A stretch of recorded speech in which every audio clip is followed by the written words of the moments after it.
যারা আল্লাহর উপরে তাওয়াক্কুল করে তারা হতাশ হতে পারে না। হতাশ হলো ইবলিস, তার নাম হলো ইবলিস, মানে হতাশ। কেন? কারণ আল্লাহর রহমত থেকে সে হতাশ হয়েছে। তো যারা হতাশ হয়েছে তারা ইবলিসের আসলে ফলোয়ার, মানে বুঝে হোক না বুঝে হোক, সরাসরি না হলেও সে না বুঝে ফলো করছে।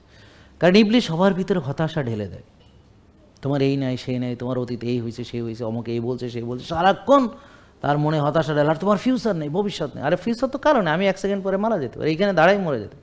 কার ফিউচার আছে?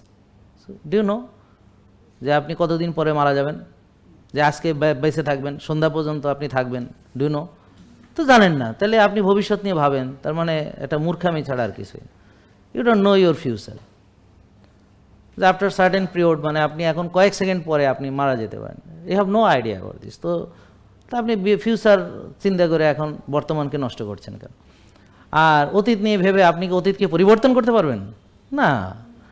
আপনি অতীতে যা ভুল ত্রুটি সব শুধরাতে পারবেন না, কিন্তু আজকে থেকে আপনি যেটা সঠিক সেটা করতে পারেন। কি বলেন? আজকে থেকে পারবেন, এই মুহূর্তে থেকে পারবেন যে এখন থেকে আমি এমন কিছু খাবো না, এমন কিছু করবো না যেটা আমার জন্য কল্যাণ নয়। সেটা আখিরাতের কল্যাণ হোক, শরীরের কল্যাণ হোক, মানবতার কল্যাণ হোক, সমাজের কল্যাণ হোক, রাষ্ট্রের কল্যাণ হোক, পরিবারের কল্যাণ হোক, নিজের কল্যাণ হোক। তাহলে আমরা এমন কিছু করব না যার দ্বারা মানুষ ক্ষতিগ্রস্ত হয়। জেকে লাইফস্টাইল, ওষুধ মুক্ত সুস্থ জীবন।